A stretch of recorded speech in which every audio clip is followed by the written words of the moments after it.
All right, thanks for those of you who are on right now. I'm adding some folks, letting in from the waiting rooms. Just I appreciate your patience as I let some folks in. Thanks.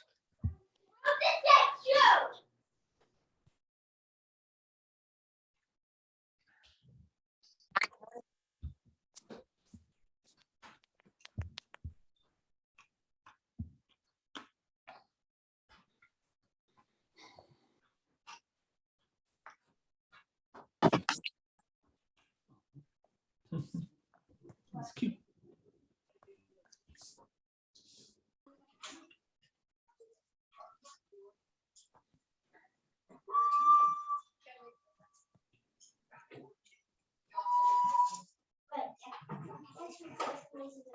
Good job, honey.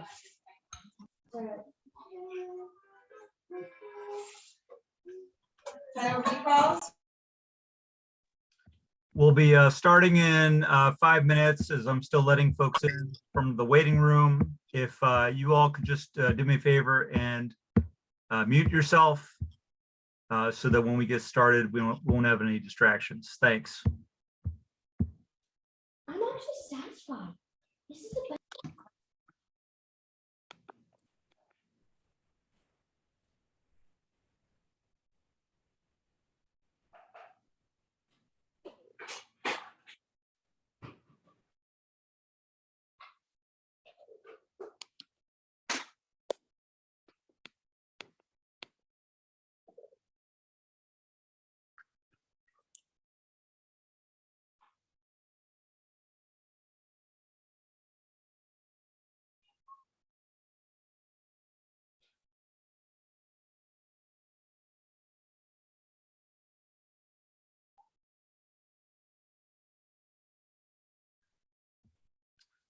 All right, I'll get started in 1 minute.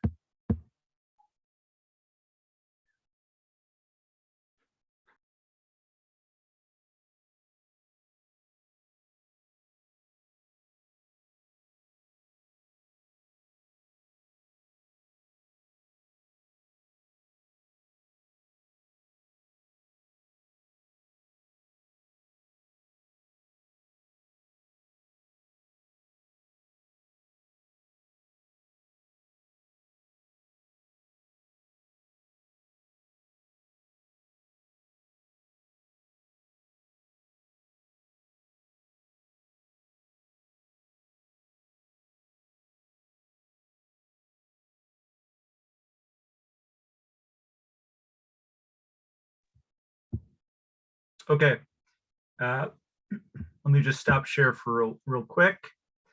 Thanks everyone for joining. If I get distracted or sound distracted, it might be because I'm letting someone in from the waiting room, so I apologize in advance for that.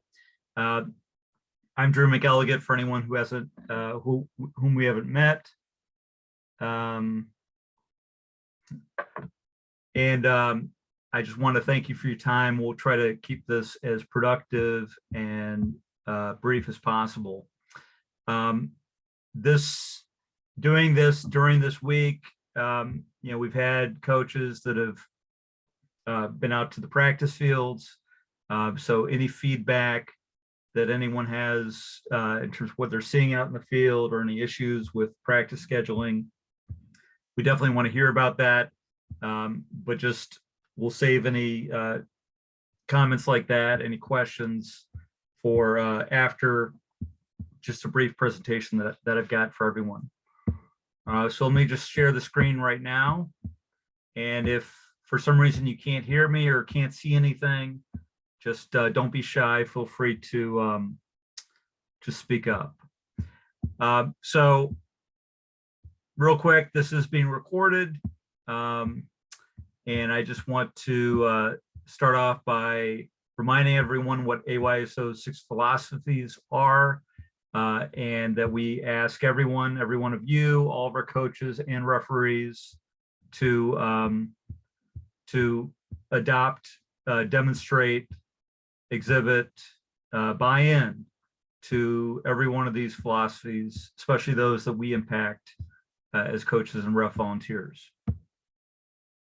We are a team. One of the best things that you can do on Saturday with your referee or a coach is to introduce yourself to each other. Who knows, you may be doing this for the next 10 to 15 years, coaching and reffing together. So great to introduce yourself, get things off on the right foot, and just respect each other as parent volunteers. In terms of safety, we are still not out of the woods completely. I know of a number of families that have a family member who has contracted COVID in the last week or two. We need to make sure that we're still being diligent and staying home if we're sick, either as a parent or a player. In part, this is why we haven't been shy about keeping rosters larger than perhaps we otherwise might, because we certainly would hate to have one or two players out and that impact the rest of the kids' experience on Saturdays.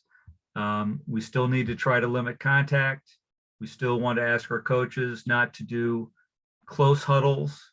In terms of masks, we just need to be respectful of those who still want to wear masks, but they're certainly not required at the field. In terms of goal safety, my biggest pet peeve is seeing any kid hanging from a goal.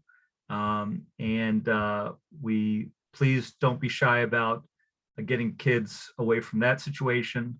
And there should be stakes on all soccer goals. If they're not, we'll talk about who you can contact about that. Finally, weather safety. There has to be an adult in the room, whether it's a coach or referee or both. The game must be suspended immediately. The practice must be suspended immediately at the first sign of thunder or lightning. I know that my inbox is jam-packed right now with coaches asking about uniforms. Derek Jansen is our uniform coordinator, and he sent an email earlier this morning, I think around 11 o'clock, intended to address everyone's questions about uniforms. I know for a fact that the email that he sent went into my spam folder, so you may want to check your spam. But in effect, we're having a 5:30 to 7:30 p.m. window tomorrow night, Thursday, for picking up of uniforms for new players on existing teams. Any recent player, meaning in the last few weeks, that registered and is on your team, we very well may not have their uniform. Most likely we won't. The bulk uniform order that we made was right after, excuse me, the 1st of April. And so any new players that came after that, we've ordered uniforms, but they may not get here in time. And so that's something that we will have various size shorts at the pickup tomorrow night at the shed, Spring Rock Park. We will have various colored socks, jerseys, pennies, for those players that we don't have an actual uniform for. Otherwise, best advice I could tell you is just simply tell the parent, this is what color our uniforms are. If you have a red shirt, wear that. We'll get their uniform eventually, but we won't have it for everyone tomorrow night. Otherwise, if you want to verify, just to save you the trip, that we have the uniform, feel free to do that.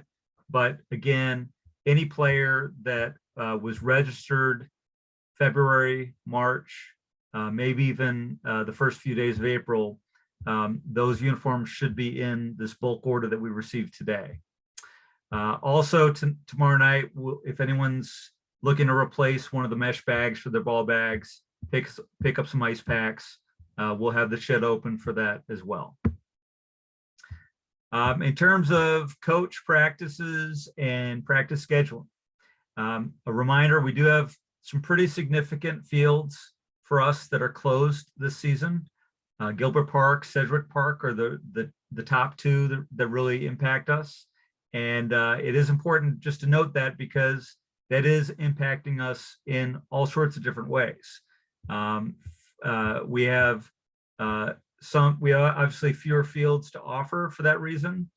We also have, for example, in LaGrange Park, we've been, Little League has really taken up a ton of time in LaGrange Park. And Robin Hood, for example, we're not offering at all this season because we were told it was only available on Fridays. So, there are in every one of the park districts, there's different explanations for what few fields or what fields we have available. We do the best we can to reserve these fields for your flexibility as coaches. Spring Avenue Field is an example where, unfortunately, we just recently found out from the school that certain times and days won't be available. So I've had to circle back to some of you and try to help you relocate your practice. Also, if you're practicing at Denning or Forest Hill South, those are two fields that we have not had larger goals at, but we now have a set of U7, U8 goals at Forest Hill South. We also will have a set of goals at Denning Park by tomorrow afternoon. That's U7, U8 goals. The final bullet point here, I just want to let our head coaches know there may be some additional practice options coming up soon. We're trying to communicate with Brookfield. If I can get a phone call back from the park district there, we think we may be able to offer on a couple nights Vernon Park. We will be able to offer, if anyone's looking for additional space, Lincoln School in Brookfield. That will have eventually U7, U8 goals. And finally, we do have a little bit of space at Gordon Park on Tuesdays. That would be in the softball area. So there are no larger goals in that field. That's between the baseball diamonds on Tuesdays. I'm just trying to make sure some of you know if you're having trouble with your current practice spot, there may be some ways that we can help alleviate that. In general, for both coaches and referees, I just want you all to know, if you haven't seen it yourself, generally speaking, turf conditions are pretty poor right now. You can play soccer in the street, you can play soccer on dirt, you can play soccer just about anywhere. But our preference is on grass. And unfortunately, many fields are a little bit poor when it comes to the grass turf right now. But one thing that we can do to help alleviate and avoid further deterioration of the fields for our games is stay off the field. If there's space that's not between the lines of the field that you can practice on, we'd encourage you to do so. If you can not play in front of the goalie mouths or the front, right at the where the goal line is of each goal, that is going to help, because the goalie mouth areas are always the areas that get the most worn. And we do try to lay out our fields so that we can move them where possible from season to season to try to avoid overwear on the goalie mouth areas. But you all can help us as coaches to avoid practicing on those same areas during the week. If you have a countryside game, either U9, U10, or U12, we will likely be relocating your game before Saturday. We're trying to come up with a handful of different options to move. I think we have 5 games currently scheduled at Countryside. So while we want to notify you as soon as possible of that new field, we're trying to figure it out, because we don't want to send you somewhere that we're going to have to then change that. So there's only so many fields. Again, Gilbert, Sedgwick, those are U9, U10, and sometimes U12 fields. So without those options, we're limited in terms of where we can move those games. But we are planning to move those games. We're working on it. We're working on building a new field. And as soon as we can definitively do that, we'll let you and your parents know. Field layout and goal placement in general, I just want everyone to know that it's the park districts don't do this. We do this. Our volunteers do this. and it's in, the next 2 days, we'll be putting the finishing touches on moving goals into place. So we're aware that the goals aren't all into place at every field at this moment. And it's something that we're working on, and it's takes time, takes bodies to help do this, and we're doing the best that we can. If you do see any field hazards at the fields or missing goal stakes, every goal typically should have at least 2 goal stakes on a goal. That's to prevent it from tipping over. Please email fields@ayso300.org. This is whether you're a coach, referee, parent, whatever. We can't have eyes on every single field, every place. So we certainly appreciate and rely on others like you all to make us aware of any kind of hazards. There's some holes, some spots at different fields that we are aware of where we're plugging those holes with dirt. Again, turf conditions not great all across the board. So there are some things we're aware of that we're still working on before Saturday, but feel free to email us if you come across something. In terms of our referees, first of all, I want to say thank you. We need more of you, and we're working on ways to recruit more of you. The first thing I just want to say is, because we are implementing youth referees this season, we do want to make sure that you all are getting your time in, your volunteer time, to referee your kids this season. So please be sure to self-schedule yourself for matches. If you're unsure about how to do that, email our ref administrator, Brad. I think he's on. I'll let him talk in a second. But email Brad at ref@ayso300.org, and he will help you figure out how to self-schedule. He'll help you with any questions you have. If we need to, and if we can fit in any additional training for new referees, we will figure out how to do that. But starting with self-scheduling, we need all of our refs to ideally self-schedule now. We understand life happens, things change. You may have a job where it is week by week, and I totally get that. So we're not going to judge or anything, but if you can, I'm saying if you can, we'd appreciate you self-scheduling as soon as you can.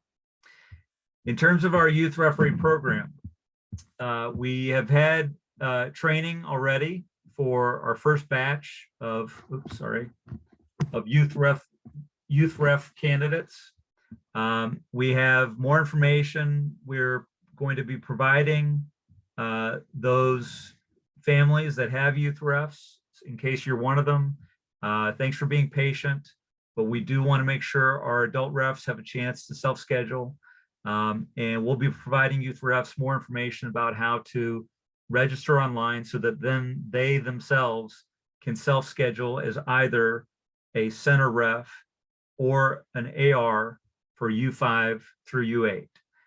We will have some youth referees that are already certified through US Soccer and their grassroots program.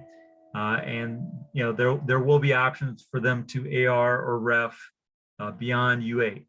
But our primary focus is to fill the gaps in terms of teams, especially teams without referees, by encouraging our youth refs to get some experience.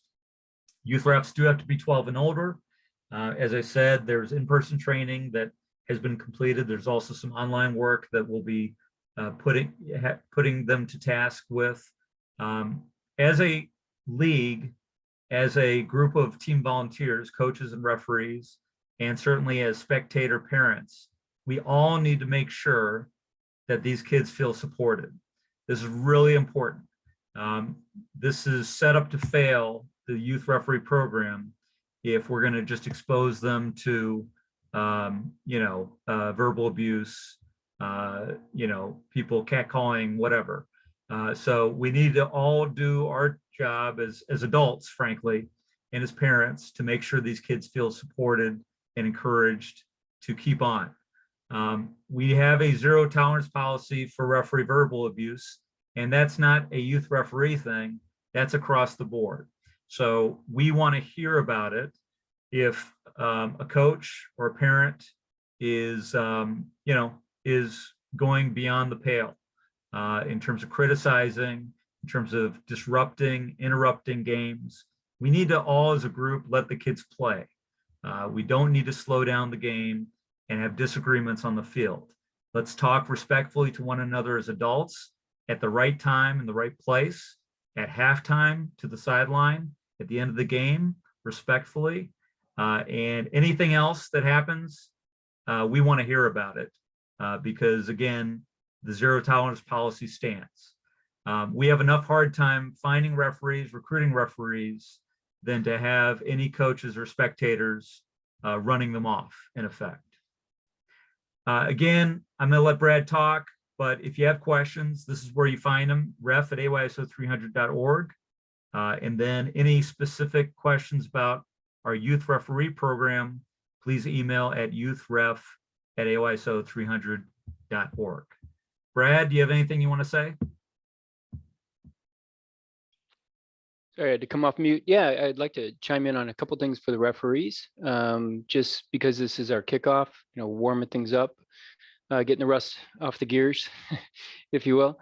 If you're like me, you go into ref and you have different age groups and you have to remind yourself, how many players, what size ball, I really can't remember how long the games, is it halves, is it quarters? Please go into the ref page, go on the division guidelines, and it's spelled out. A few things do change from year to year, but I want to highlight a few things for everybody that you should remember and you should know from last year. First of all, as you will remember from your training, the slides, one thing I really think is important is that we all remember as referees, please do your pregame checklist. The pregame checklist what I have been doing is when I get to the field, I just run back and forth and I check the whole field. Drew talked about the state of the field. Please look for debris, like Sedgwick and some of those. I find bundles of wire. Look for potholes. I sometimes see something dangerous enough to grab one of the referees' little cone and throw that in there. But check the field, check the goals. All of them have stakes that are tied to them, and we really want to secure the goals. So that pre-game checklist, even if you're running a couple minutes late, is really important. So please run through that. The first thing is check the field, you check the goals, you meet with the coaches. I think it's helpful to meet with the coaches to run through a couple of the rules, make sure everybody's on board.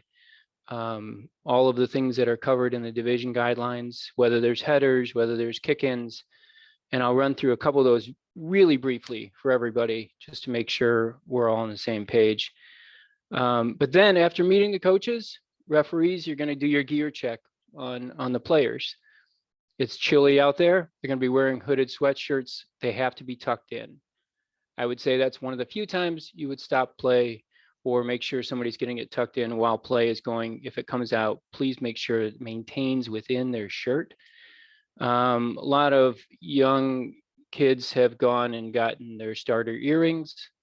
That's really, there's no sliding on that policy. If there's earrings, they have to come out. If they won't take them out, they cannot play. We are not taping the back, right? And if anybody needs an explanation, it's because a ball coming at their head, taped or not, the earring causes some severe damage. So I just wanted to go through that checklist for everybody. Coaches, you should expect that up from the refs. Refs, please go through and check the field. Coaches have their hands full making sure their players are getting ready. As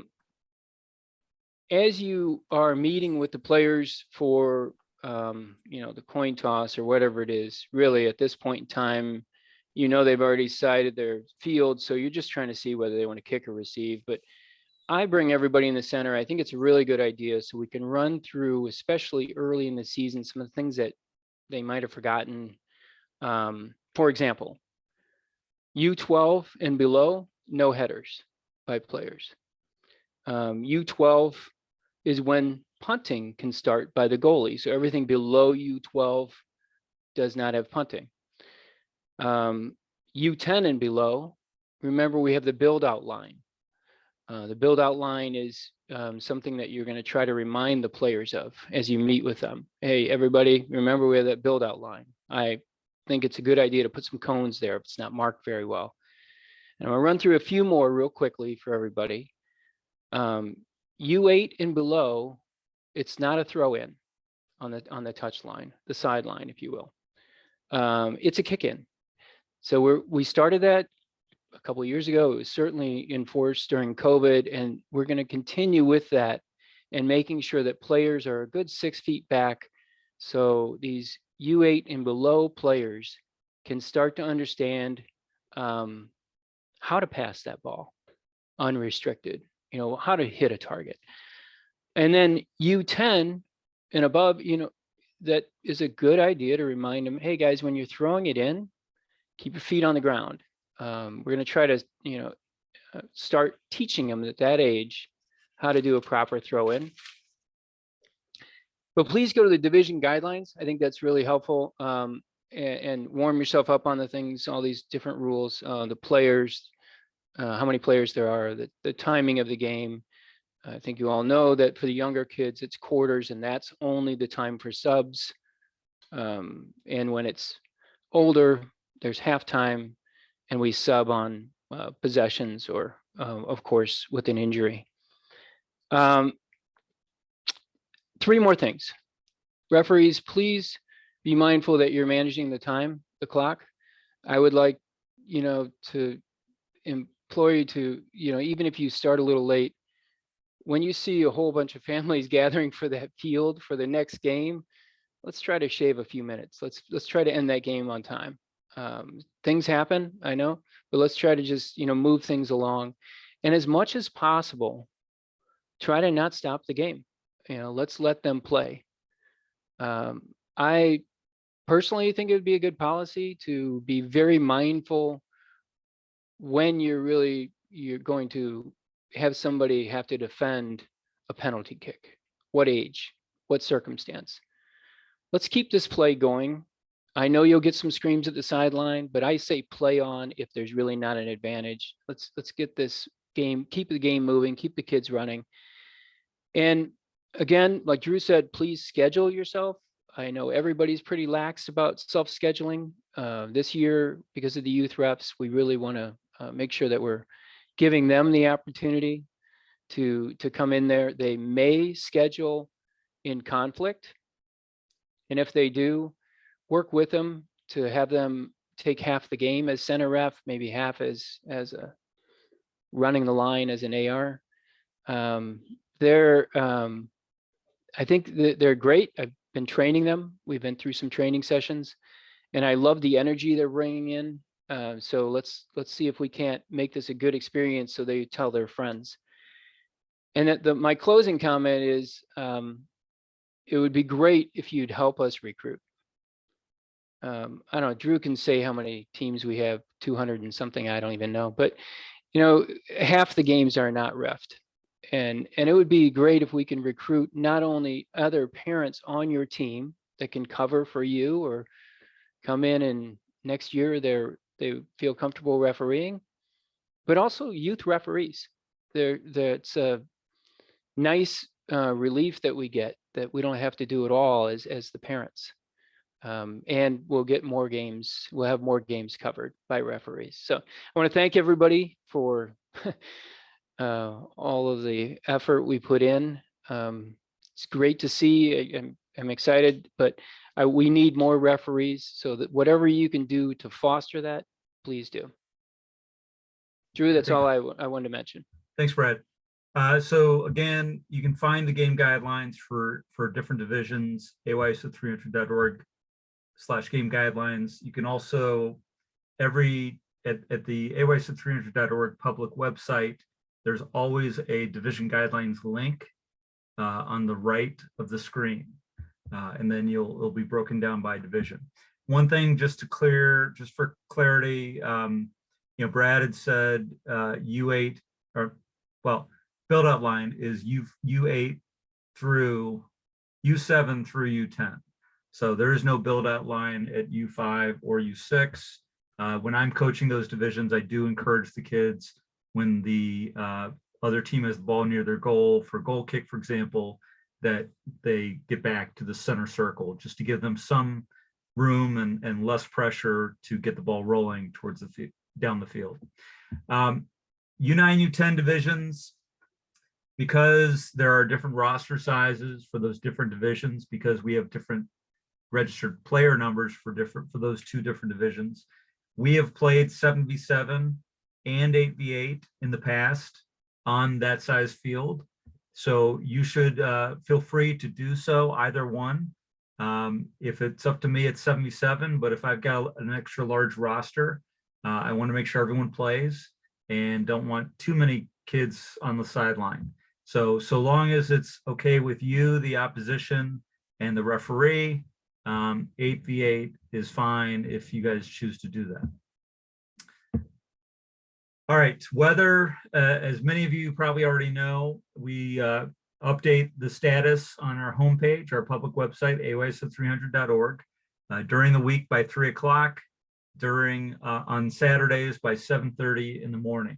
And just understand that there are going to be those sort of tweener moments and times and days where a weather system may come into the area midday or mid-morning, or certain fields may be in more rough shape than others. And so at some point, coaches and referees do need to sort of gather together at the field and decide whether a field and the conditions are playable or not, even after the 7:30 call by the league. No one with the league, myself, Brad, other board members, no one is hunkering down by the laptop all day to send out emails about status. At some point, it is up to our coaches and refs on Saturdays to have a consensus of whether we can get a game off or not. Lastly, well, almost lastly, just a reminder, best teacher of the game is the game itself. As Brad said, as I have said, we need to make sure we're not getting in the way, trying to keep the disruptions, the distractions, the interruptions to a limit. Yes, keep it safe and do what we need to do to call penalties and things, especially where it's a safety matter. But at the end of the day, we need to let the kids play. And I appreciate all that you guys do to help do that. One last thing, and then we'll open things up to questions, comments from you all. I do want our coaches to know that because of some surprises on the practice scheduling and field booking side, some things that we've had to tweak, some other groups that are just now telling us about conflicts at fields in terms of user group conflicts. We've had to slow down releasing and reopening the online practice scheduling website. So I'm telling you tonight that that will go live again tomorrow. We had to finalize some things before we reopened the practice scheduling, but the idea remains that beginning tomorrow and then throughout the season, there will be a live practice scheduling booking website that you guys have used before to allow you to reschedule, to add a practice if you want to. I know many of you have been waiting on that, so I apologize for the delay, but we will, that will go live again for the rest of the season tomorrow. So if anyone got on late, one of the key questions for a lot of coaches is about uniforms. We will, from 5:30 to 7:30 tomorrow night, have the Spring Rock Park shed open for picking up uniforms. Any newer registration players who have been added to teams in the last few weeks, we likely will not have their uniforms because they weren't part of this order that we received today. We will get uniforms for them eventually. In the meantime, they can wear whatever color shirt matches your jersey. We'll also have tomorrow night shorts and different colored socks and jerseys that may or may not match. If you want to pick those up, or for that matter, if you'd like to send the parent to Spring Rock Park and pick that up, you can do that too. That's completely up to you. All right, so I want to give everyone on the call an opportunity, if they have any questions, comments, concerns, let's hear them now. So feel free to unmute yourself.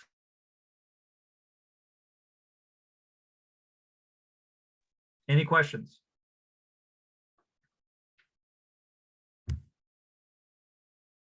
Okay. Hey, Drew, let me jump in for one thing real quick. You Sure. said that shed is open for gear tomorrow.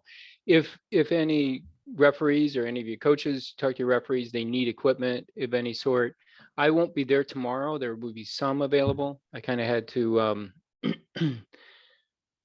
take the immediately available things for the ref training sessions.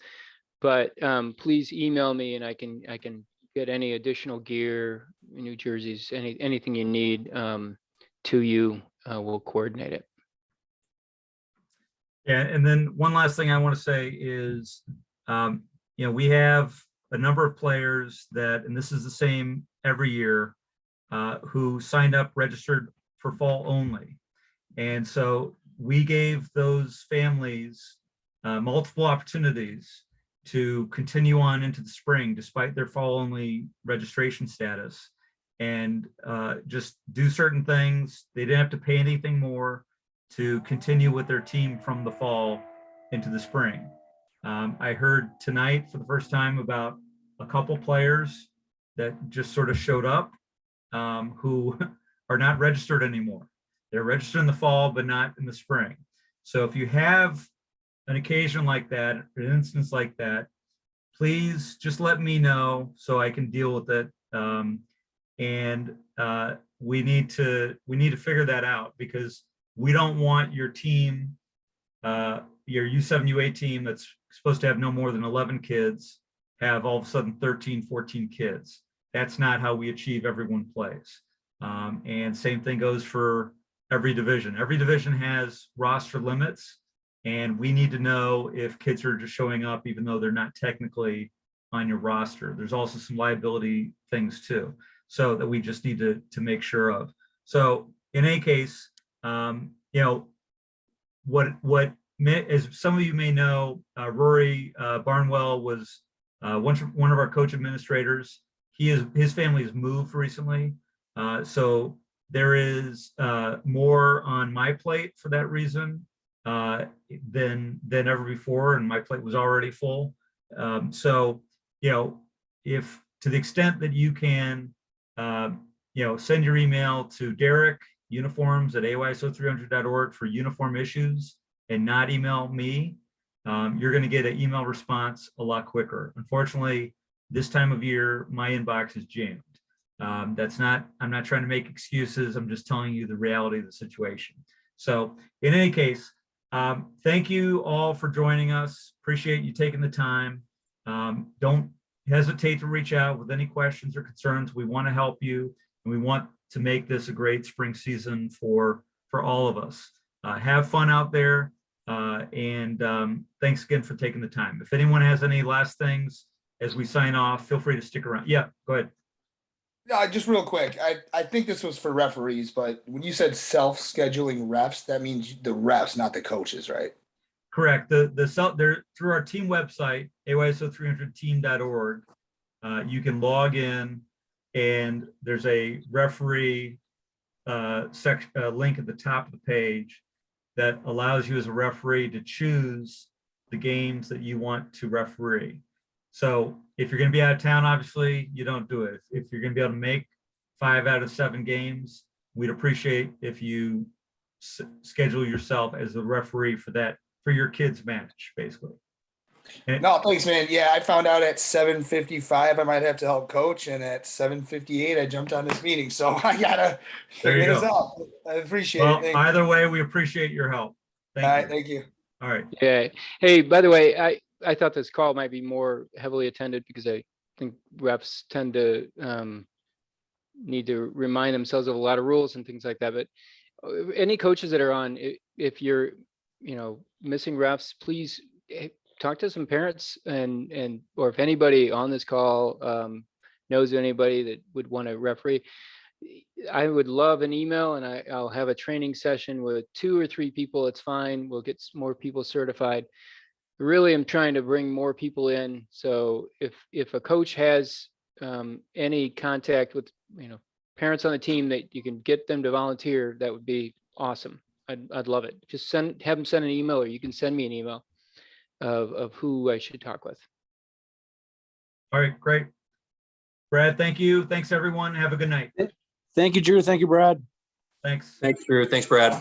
Thanks, guys. Thank you. Yeah.